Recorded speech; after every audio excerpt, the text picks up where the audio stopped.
Good evening and welcome to the Drive at 5 on IntellectualRadio.com/iHeart radio station. I'm your host, Roland. We have a terrific show planned for you today. Don't forget to stay tuned to Warriors Talk with my girl, Rochelle. In the studio, in the flesh. She always give you that look. It's the one and only Chicago's very own, the diva of Chicago, I call her. The one and only Terisa Griffin. Welcome back to the drive. Thank you so much to have me driving with you. Yeah, well, here you go. There you go. 'Cause you need a little bit more of me. Yeah, I need a There we little bit go. It's more. so good to be here with you. Let me scoot it. Now we'll be touching you under the table. Don't start nothing, won't be nothing. Just a little bit. Well, a lot has happened since the last time you've been on the drive. So just update us what's been going on with Terisa Griffin. Oh my God, that's a lot of stuff. I have been recording, or should I say, presenting the total package of More Than a Woman, which is my new project, and it's been birthing itself for about 2 years. And so we did sample stuff to the audience like Mr. Hennessy and Beautiful Liar, and then we dropped we dropped the record, which is in my car, which I need to go out there and get. But I actually brought you guys some USBs, a copy of the record itself. You That I just was made running. made Earl very happy over there. And so I wanted to um, present my project in a way that people would just be like, man, this is something else. You know, when you pay for your own stuff, you don't just like, okay, y'all, here my project. Did nobody listen to it next? You really have to work your project. So you're telling us this comes out of your own pocket. God, yeah, this comes out of my pocket. Who else? My pocket. I'm an indie. I'm an indie. I'm an independent artist, and as a result of me being an independent artist, I need to pay for everything. I am the record label. Everything that has a transaction with this is me.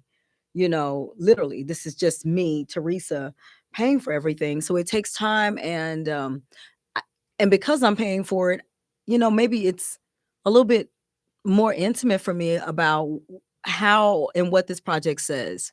Not just putting a project out just because, well, yeah, here's some songs I recorded. No, I really want to give people the best that I have, and so I put together something that I think people will love if they take the chance on listening to it. And so my job is to try to get them to listen, to who I am, what I am, and what I'm doing. Tell us a little bit about More Than a Woman. Okay, so More Than a Woman is a description of all the women that are inside of me. Uh, and that's a little bit more than a woman sometimes. I got to be a therapist. I got to be a cook. I got to be the bread. I have to be in my own heart a breadwinner, not the breadwinner, a breadwinner in my house. I have to be somebody else's mentor. I have to be so many things. And when I approach this, I have people that call me all the time about singing at their loved one's service who was a fan of mine. And I take that pretty serious. It's just pretty seriously. I take that seriously that somebody spent part of their life giving me some of their time and their money. And I don't know about other artists, but for me, wow, you spent your hard-earned money. This person came in and they saw me and they loved me. And if I can do that, if I can come to that person's service or record something for them, I really try to do it because I don't know what they had to go through to pay to come to my concert. But I know they could have been somewhere else. And because they've chosen to love me, and that's something that I did in my lifetime touched them so much that they had to spend their money just to see me. I just kind of need to let them know, if I can, that I appreciate you. When the first phone call came and said, I would like for you to sing at my mom's or grandmother's funeral, did you have to think long and hard about that? No, um, because I grew up in the church, and it wasn't my first funeral. It was just the first time that somebody said to me, "My mom loved you. We come to your shows. My mom had us come to your show at Green Dolphin, or my mom had me at City Winery. She's been following you. My mom went to your first one woman show. I'm like, wow, that's like 2000. That was year 2000, my first one woman show. And then their mom supported me, and they know me because of their mother. And so, yeah, I didn't freak out. I was like, okay, I'm gonna do my best. I'll try to get there. And I just showed up to some of my fan service, and just, when they give you that little 3 minutes or 2 minutes to speak, I go in and, I'll say, well, they came to my show and I love them. And then I'll just sing a little bit and then I leave, because And they appreciate that. I know they do, you know, uh, and it got so depressing because people started dying so much that it was overwhelming, it had me so depressed. And then it became like a job, like, okay, now I need you here at this time. And I'm like, if you're gonna lock up my time, then I don't get a choice then. But I understand, for some people, they're like, I'm gonna hire you to sing. What can you say no to that? And that's been the struggle, because I know their parents. If they came to my show that long, and it doesn't have to be a parent, their daughter, if they came to my show, and I've seen them in the audience repeatedly, yeah, I gotta try to figure it out. More than a woman. Last time, I think you've been here several times. Oh yeah, I've been here. This is my other house. Drive. Stop by the house on the drive, okay? The drive will get you home. You said when you wake up, you don't know what you're going to be next. Will you be civil? Will you be? Mm, I don't know. You don't know. I don't know. I'd be Is like, that part of more than a woman? You don't know. It's like this is what you're going to get, well, either accept it or not. no, we grown. So, we've been grown a long time. I did a project called Soul Sophrenic, and it was Soul Sophrenic dance, and it was just Soul Sophrenic and Personalities of Soul is what it was called. And then I had a bunch of songs that it's like all these parts of me were trying to figure out what the hell. And that was Soul Sophrenic Personalities of Soul. More Than a Woman is just what it is. I'm grown. And I start the project off. I started off saying, like, um, ladies, men don't hear what we say when we're hollering and we're screaming. So sit him down with a martini, baby. That's the grown. When you've loved Nancy Wilson, you understand that she came from a very grown place. My influences are those who thought deeply, you know, and it's like, oh, I get that. I get that. And how can I say it? You know, this is how I can say, you don't have to holler and scream. He can't hear nothing when you saying that, when you screaming like that, but just sit him down with a martini. If I'm lying, then I'm blind. And I can apologize if I'm wrong. I can see in your eyes as you whisper sweet lies. Your love ain't as deep as my own. Well, I can even deal with all of that. But you can't hide the fact that a verse is missing from our love song. Please tell me what to do to get back with you. We got to make this house a home. Oh, baby, lately, baby, you're acting a little shady. You're not the same. That's literally this project. It's like, hey, I'm grown. I ain't finna holler at you. I'm not hollering no more. Here it is. Accept it for what it is. Accept it for what it is. And that's what More Than a Woman, is. It's death in it. Uh, I was having a conversation with Adele Givens, and someone had passed, and I want y'all to know she's a piece of my heart. And You and Adele Givens has been close for some time now. Like you like two peas in a pot, correct? we cool. I mean, Adele and I actually re-met each other. This is when Don Cornelius was living, and they were giving him a big thing out at Millennium Park. And I had on something, and she liked it, and we was like, "Don't go." We switched numbers, and I was supposed to make this scarf or something, but we switched each other's numbers. And because I didn't want to bug her, I didn't call. And one day she called me. She said, "Hey, now if you ain't gonna call me, we ain't gonna talk to each other. We can get your phone number out my phone." And I just fell out laughing. I was like, "Adele, I didn't want to bother you." And that was it. After that, that was it. She is a real woman's woman. She loves her husband. They have the most magnificent relationship, and an example of how you should love one another. And so I love her and T-Tone. And um, in terms of some loss had happened, to get back to what we were talking about, some loss had happened. And people always say, "I'm gonna pray for you," and then you're not supposed to question what has happened. But there's so many emotions inside of loss. So um, when I wrote the song Out on My Own, I had lost um, my guitar player, and we were like brothers and sisters. And I was traumatized, and people just kept going and going. And before he passed, I had been working on this song, and we cut the song, and it wasn't right, but the guitar piece was right.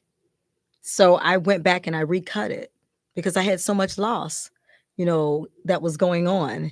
And this is grown stuff. Even though kids deal with loss, as an adult, when you're seeing everybody around you that you love pass away, you've had those relationships for years, and it is really difficult because you start to question even your own demise, but I'm out on my own.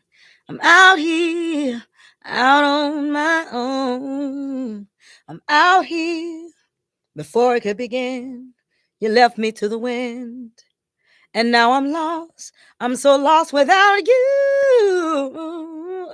Though we do not have the right to question God about life, I don't understand the pain, the suffering, the strife. Please, why you have to go and take my love away? I'm in pain here. I don't know how to live another day. Ooh, out on my own, baby. I don't understand why you want me to leave, baby. If I can't be here with you, tell me right now, what am I supposed to do? I can't take it, not another day, Lord, help me. I mean, this song is all about those emotions that we go through when we lose somebody. It's not always the first thing. We don't immediately just, Jesus, take this. It's you're in something, and you're in something for a while, and so it doesn't mean you don't believe in God. It just means you're in something. You're hurting. Recently, you were at a press conference with Jerry Butler's family, Mm-hmm. and Hmm. it was a back and forth between the caretaker and the Butler's family. And you simply said to the media, "It's not right. Something needs to be done." What are your thoughts about what happened? And I know you cannot say everything, but what would you say as an update to what people or the intellectual family have heard about Jerry Butler, and his body was, they couldn't see his body? Well, this is a very complicated thing because people want to make these assumptions that the family just showed up when he expired for money.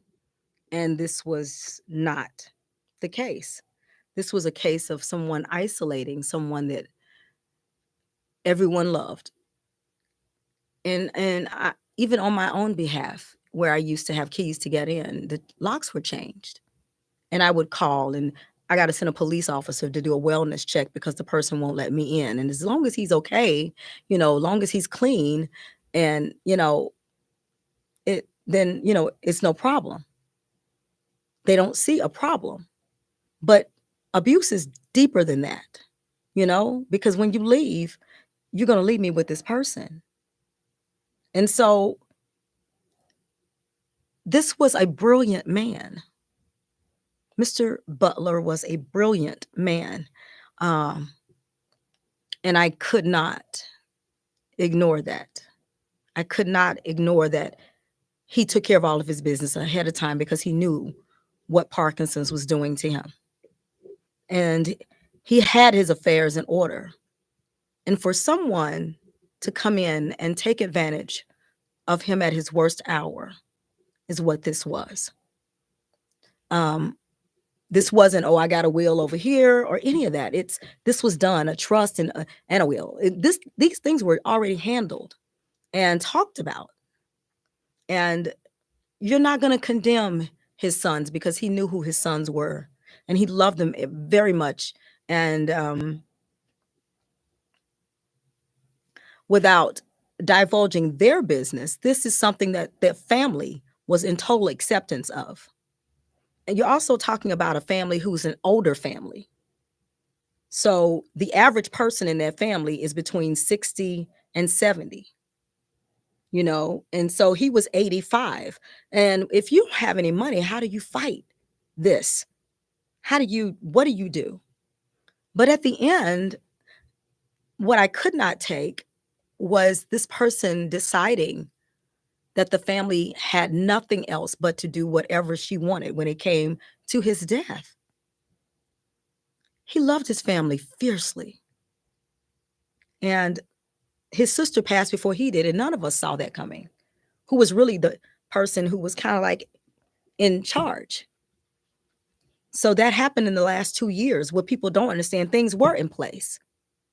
So no, you don't get to condemn my family that I love, that I know loves me. This is a part of I came to Chicago, and yes, I have a whole family before that, a wonderful dad who showed me what a man really is. I never questioned what I deserve as a husband because of my dad. No matter what mistakes my parents made, they told me that they were human and people make mistakes, but you don't let somebody walk all over you. My dad taught me that. Somebody was like, Mr. Bowles like your dad. No, he was my mentor. I had an absolutely amazing dad. But that mentor came in with a family. And if you've never known loneliness, come somewhere where nobody knows you, where you have nothing, where you're living in your car. I know I've had an intimate relationship with loneliness for a very long time, especially in this business. And it is a very sad affair.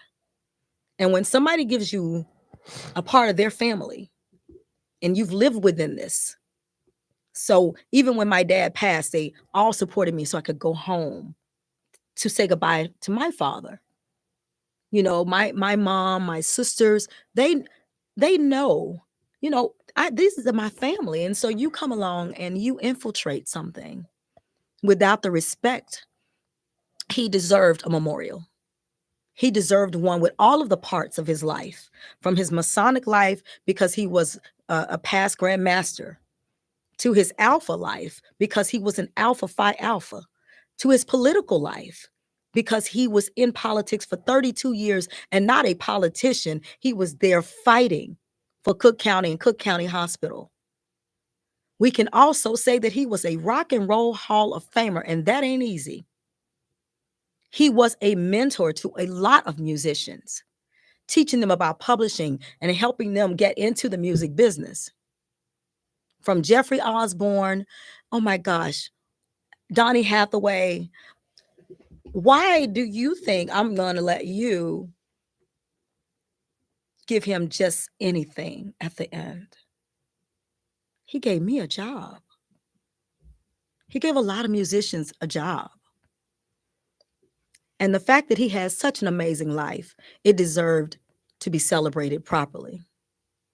See, I am a preacher's kid, and my dad taught me to be absent from the body is to be present with the Lord. So I want his family to have the body closure. You took that away, sort of. But let me tell you, you can't take away what he did in life. And I don't know what's wrong with you, but you don't do that here. And I fight fiercely for the people that I love. Right now, I'm trying to figure out, I know I'm supposed to be singing, but something's got to be done with what's going on in the world right now.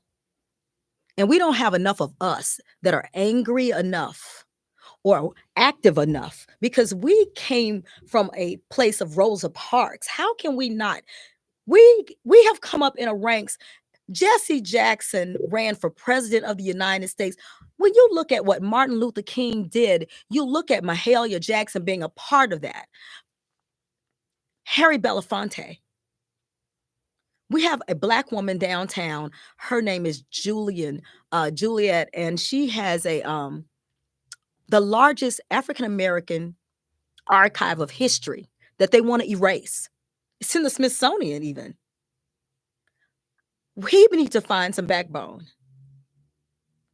We have got to find a way not to be so angry with each other that we fight for something or we'll fall for anything.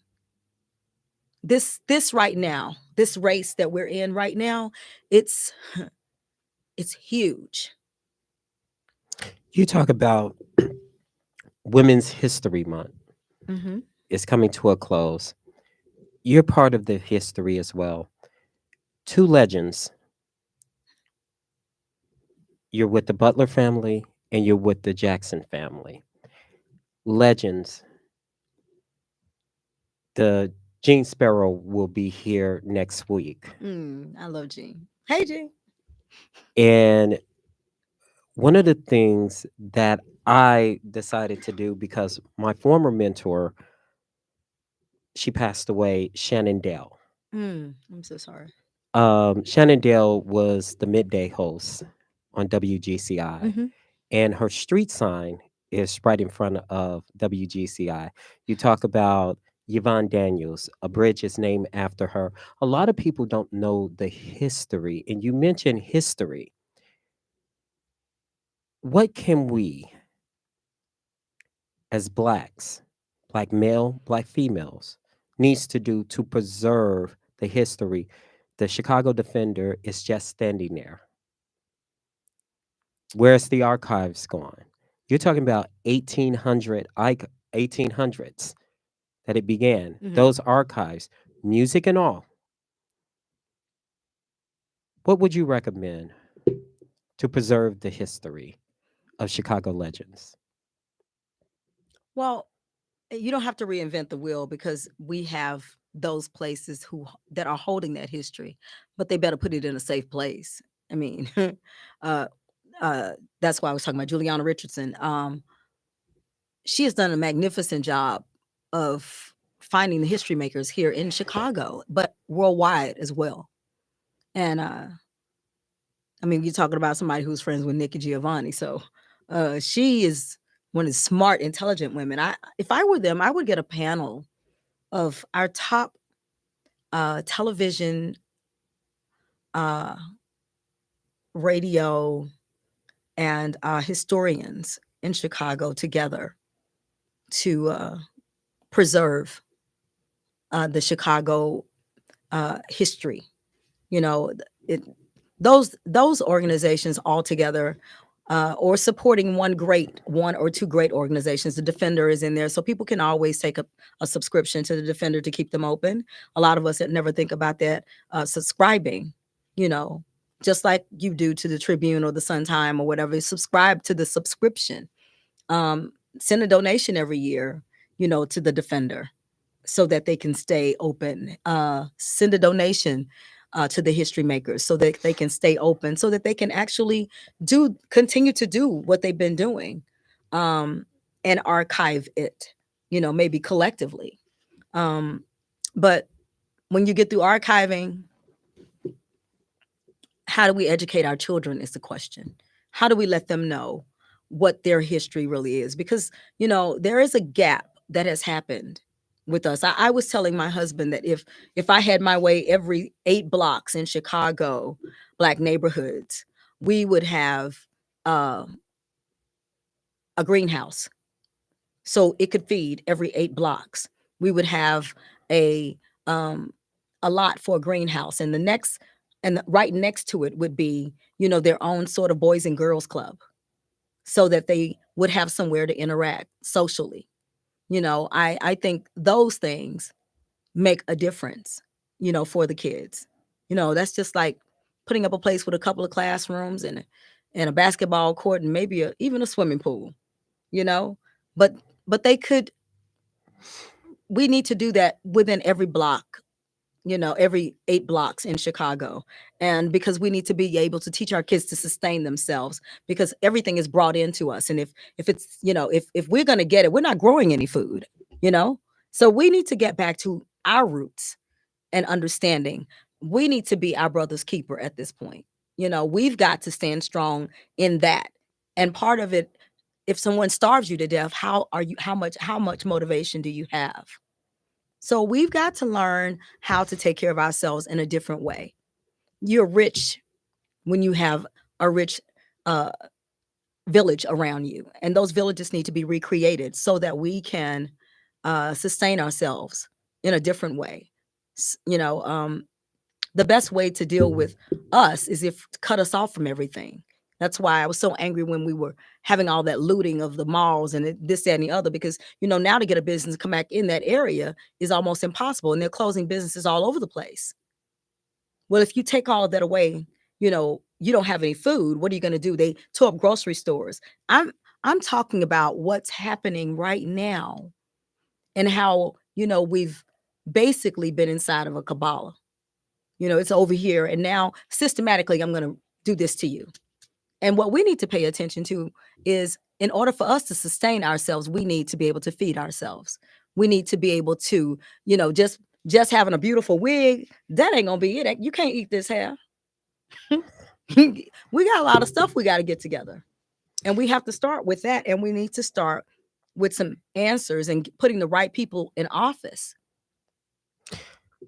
Your style of music has hit another generation. We talked about that last time you was here, and now you're seeing it. You're Yeah. seeing it at the winery. At first, you wasn't seeing it. Now you're seeing it. The house music, the remake of some of your music, and Maybe y'all haven't seen it.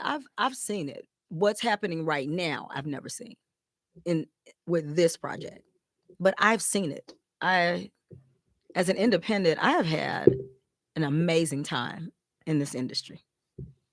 Amazing time in this industry, because I did it my way, and I'm not sitting up talking about I can't pay my lights or my gas or none of that, you know. And I hear nightmare stories with artists not getting their money. Well, I'm gonna get my money, okay? I'm gonna get Teresa gonna get her money. what you think about Don Robinson, the In Vogue? I don't think nothing. That's her journey. That's her journey. I don't think nothing about it. People ask me because I was in my car because I had nowhere else to go, and as soon as I got the opportunity to get in an apartment, I got in one. I don't know how long it's gonna take her to get where she need to get. So that's her journey. I wish her well. when, when when you when you look back, and you're trying to make me laugh, when you look back at your career and you look at the time and you're so adamant, and I know we discussed on the phone about the election, and you were so enraged, and you said the same thing that I said on my show. Basically, it wasn't about the economy, it was about racism, not electing a first black woman. It was misogynistic, in some ways, and definitely uh when you look at the percentage of who voted for what. And then there were just, I ain't gonna have no black woman, you know, Dictating. dictating anything to me. I'm not, I'm not gonna deal with that. But they weren't gonna have Hillary either. They don't want a woman. That's that's the other part that people don't want to admit. This country does not want a woman in charge. They can't take it. That's too much. We ain't gonna have no Margaret Thatcher. That's not gonna happen here in the United States, okay? They But don't why want do that. you think that is? Misogynistic. This is a man's world. We know it don't mean nothing without a woman. But at the end of the day, if they let that go, if they let that purse ring go right there, then what the heck are we gonna do? Now women gonna run every damn thing, and they're not trying to have it. They're not trying to have it. I voted for her. I believe a woman can fix it. But to be very honest, now you see there's a lot to fix. There's a lot to fix now. Because you're also seeing how much of a mess this is and how childish they are when they are at work. They are childish. They have lost their minds. They're at work acting like kids in high school. That's how they talk when you watch the proceedings. It's like, you all have no diplomacy. What in the heck is going on in Congress? Is the revolution inside you to form like a song to galvanize people, a movement song? No. No. No? Why not? A revolution from Terisa Griffin. I remember last time you was like, this boy gonna keep on bothering me about a damn Christmas song. I'm not even thinking about you with that because at the end of the day, I ain't thinking about you with that. Okay. No, I ain't thinking about you with that. No, I don't. I don't know if I'm not a people get ready. There's a train coming. I never written anything like that. Don't need no ticket. You just get on board. I just re-sing it. I just re-sing. That's a great song. I'll just re-sing it. I'll re-record that. All you need is faith. Yeah, I'll re-record that. It's been written already, and we don't need no ticket, but we we need to get on board. And get ready. We got to get ready. Yeah. What you think about today's music, like right now? We had this conversation before. You're talking about the sexy reds. You talk about all of these and the dances, and the list goes on and on. What is your opinion about what you see on the internet? What you see on TikTok? I don't look at TikTok, and I don't like foolishness. I like fun, but not foolishness. So, as far as the music is concerned, I think I'm just in my lane. Whatever they're doing in their lane, I'm okay with it. If that's where y'all are, then But do you that doesn't think mean I people are understand. not paying attention to your lane? Because it seems like Well, let me more put it this attention. way: grown folks need to look for some grown music. There are grown people out there that look for music, but if they're not playing it, that's not the grown folks' fault. Which is why radio is kind of like it is now. With a lot of internet radio, because people were looking for something else for them to find a place where they could listen to their own grown music. That's why streaming is so like a big thing, because people got to a place where they was like, I want to hear this, or I want to hear that. And if they could find it somewhere, that's where they went to. So finding all of those places and then getting your money after you find those places, well, that is it. It's a lot that goes into this. They've A lot of done a people lot of have things. said they miss WNUA 95.5. Mm-hmm. They miss it a lot, and they wish it would come back in some shape or form. No matter where you go, if you're in the system, you only have a limited amount of control. So people have to just kind of think about when you're in a system, their parameters and where you can go and slots that you program and only certain kind of music. But it is our job to figure it out. This is my journey to figure it out, part of my journey to figure it out, because technology has gotten ahead of us. And because there is streaming, they've got to figure out how to pay people, you know, or cut it off. Not allowed to stream, just like they have talk radio, then you go talk. I don't know what they have to do, but I do like Prince's system. Prince was smart. Prince was everything. I tell you what, I'll put it on my website. My fans come over here, this is where I'll be at. And people loved him so much, that's how he made his money. No matter what they were playing everywhere else, he made his money right there. So if you get the right fans that want to do the right thing, they'll come to you. Tell us about something that's unique that you did at City Winery a couple of months Oh, ago, tomorrow my sister's coming to town. performing with your sisters. That was a Tell us great about that moment. idea. There ain't no idea when you grow up with your sisters, you just singing. And I just wanted all of us together, Roman. It is amazing to grow up with other sisters and you can start singing and the other person can harmonize with you and you just kind of know where you're going like water together. That's an amazing feeling, you know. Um Who had the idea? Your sisters, no, yourself? I just said I want y'all to come here to sing. I got a show coming up and I want y'all on it. That And was they it. said yes? Well, it took a few minutes, but they finally all said yes. Some people said it quicker than others, but yeah, we have family dynamics. Are you planning on having another sister concert? No, uh, no time soon. No time We soon. thought that there would have been one in Monroe, sometimes in May around Mother's Day, but that didn't work out. But you know, it'll happen. You got a show coming up. Yes. Tell us about the show. You say it's not a show, Roman, it's an experience. Mm. Tell us about the Teresa Griffin experience.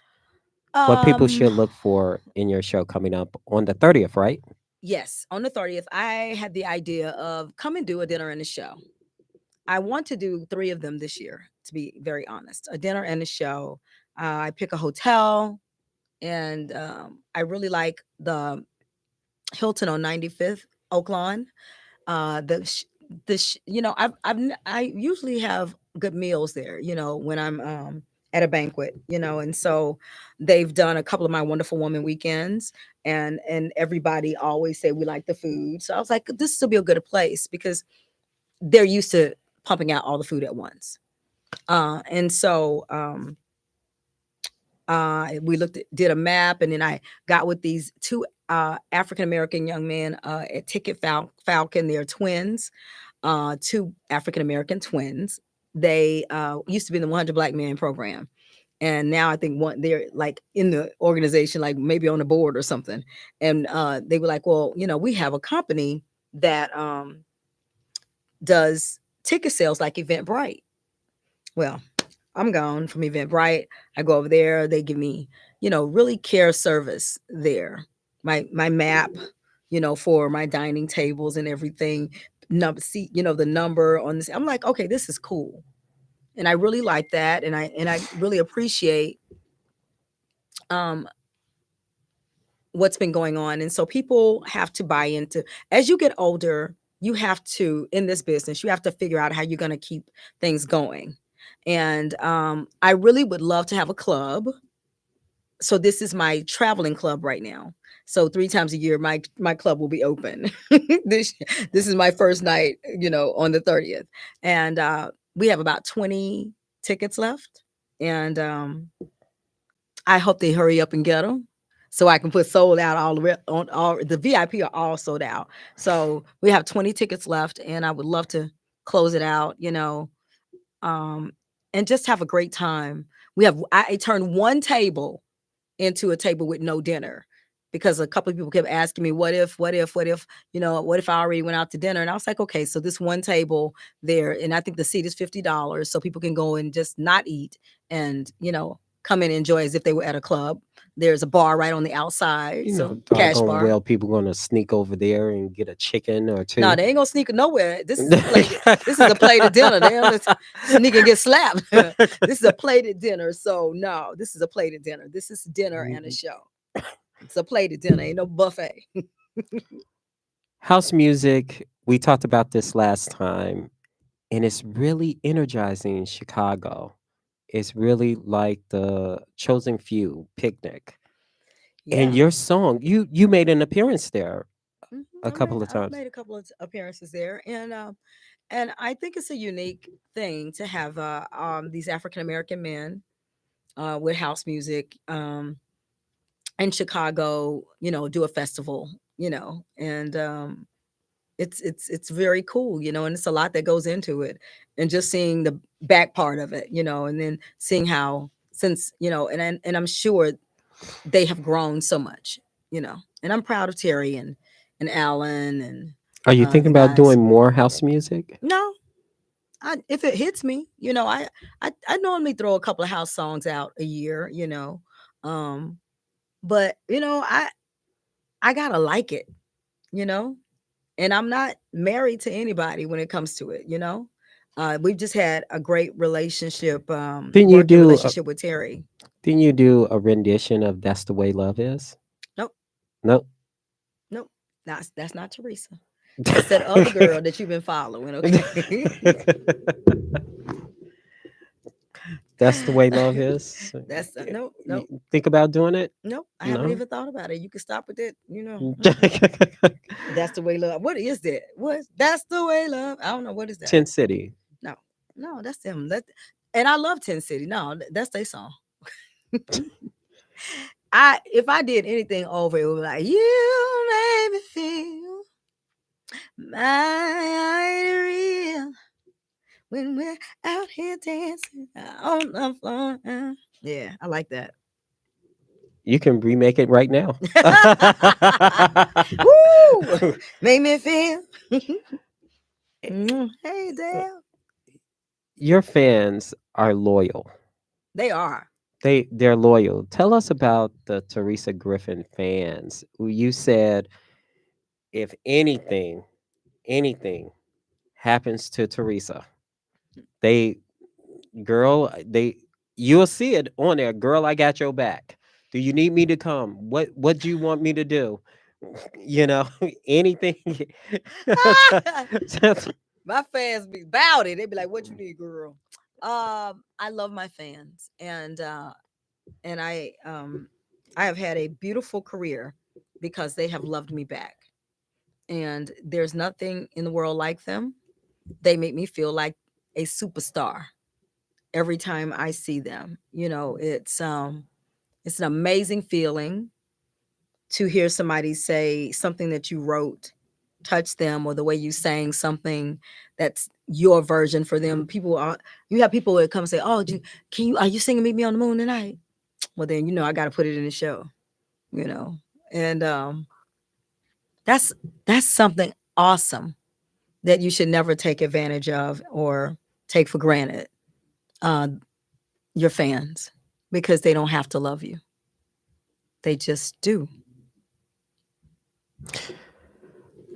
When I see Teresa, I know you don't like comparisons. I know you don't like it. There are times that I Uh-oh. uh, what is uh-oh now? You told Harpo to be me. No, go N- ahead. Okay, I'm ready. Okay. okay. We'll skip that for another No, time. go on. Go on. You got what? You got about 5 more minutes. Going on. Go ahead. Go Okay. ahead. Go ahead, bro. Okay. The Anita Baker experience. What about it? You remember when you was here last time, you didn't know Anita Baker said what you guys think of the rendition that you was singing online. That was a couple of years ago. And you were so shocked that she gave you like the green light for the chops. You remember that? Oh my God. Is that what happened? Because Yes. I just thought that I didn't even know it. I didn't even I realize brought that that. to your attention. I thought that I thought that you said that she gave you permission to put it up or something. I really didn't understand. Now, so wait a minute. I missed it. I missed it. I missed It it. was a couple of years ago. Okay. I remember the Anita Baker's song. Right. And I copied you on it. Is And that she's what it was? yeah, and she said, what do you guys think? She got it. And you were so excited about it. And I was thinking, is there like any other Anita Baker tunes that you're So going to wait a put minute. on So your she show? actually, that was her asking people what did they think about that rendition? Yeah. Oh And my she God. she Why did she do that that? no, but it was a lot of positive in there. Yeah. I You read said it. yeah, Okay. a So lot I of didn't realize, positive, I didn't and know. and I she thought you did it. I didn't know she did it. she did it. I'm not that talented though to Oh do my something like God, that. Teresa. Yeah, she did it. Oh Jesus. That is flattering. Yeah, That is super flattering. I didn't realize that she did it. I thought you did. I thought you did it. And that's why you were forwarding it to me because you did it to see what people's opinion about it was. Oh my God. yeah, it was on her It was website. on her website. Can't you come away tonight? Talk to me. Far away from all the world's insanity. Fill her heart with music tonight. Satisfy her soul and ease your mind. Open your arms, close your eyes. Hearts will harmonize, making music in your arms. I should have done one tribute to her. In this show on the 30th, I'm doing tributes. So we start the show off with Dinah Washington and Etta James. Now, what if Dinah Washington and Etta James was sharing a body? I've got to pick 4 songs, 2 by each. What should I sing? And so I'm singing. And, I started off, what a difference a day makes. I'm having a ball. On the 30th, I'm having a ball. I'll be outfit changes. And so then the next artist that I'm doing is who am I doing after that? There's somebody in between. Gladys Knight. Love Gladys Knight. Oh, I love her so much. Especially when she says, can it be that it was all so simple then? Or has time rewritten every line? And if we had the chance to do it all again, tell me, would we? How could we? I'm gonna have fun doing Gladys. After I finish doing Gladys, I'm gonna change my clothes and I'm gonna come back out there and I'm gonna say, someone found the letter you wrote me on the radio. And they told the world just how you felt. I love Donna Summers. Hey, and I'm gonna have a ball doing Donna Summers. Do you know how I love Donna Summers? Okay, my favorite Donna Summers song is probably not what everybody else be thinking. Love you, baby. No, that is not Donna Summers. Yeah, love to love you, baby. Hey, love to love Yeah, you, that's not. baby. No, we ain't put that in the show. Maybe I'll make an addition just for you, Roman. No, honey, we have MacArthur's Park. That is a lot of fun. Now, if you like stage and you love Donna Summers, that is like one of the songs right there. The MacArthur's Park, and whoever wrote it was high. They believed in 420. 420 was their favorite holiday. Okay, when I tell you 420 was Give their us a little sample of it. MacArthur's Park. Yeah. Dum, dum, dum, dum, dum. MacArthur's Park is melting in the dark. All the sweet green icing flowing down. Someone left my cake out in the rain. I don't think that I can take it, 'cause it took too long to make it. And I'll never have that recipe again. come to the show and get the rest. And then after we finish with her, we have to stop by Aretha's house. Because I love Aretha Franklin. Oh my God. And this was a hard show to make up my mind. So the next show, I already know the people that's going to be in the next show. I got Phyllis Hyman and Anita in the next show together. Anyway, when we get to, our sister, everybody's national treasure, Aretha Franklin, I'm going to have a little bit of fun. I'm going to make sure that I,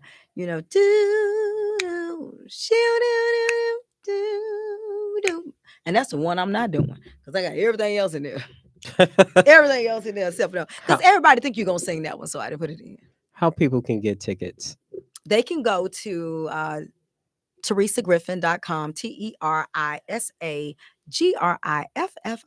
terisagriffin.com, and you're going to pop it. What pops up is you'll see a big green ticket. Tap it, and tap on your seat when you get over there to the other one.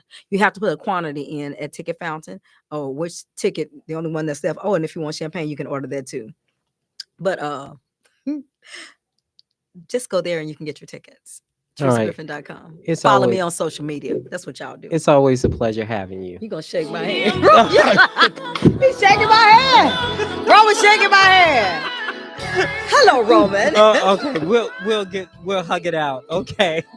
That's going to do it for the Drive at 5 on IntellectualRadio.com. To remind you, Gene Sparrow next week is in Women's History Month. For Earl Winfrey, our executive producer, Wonder behind the scenes, you guys have a wonderful week. Pick up my music.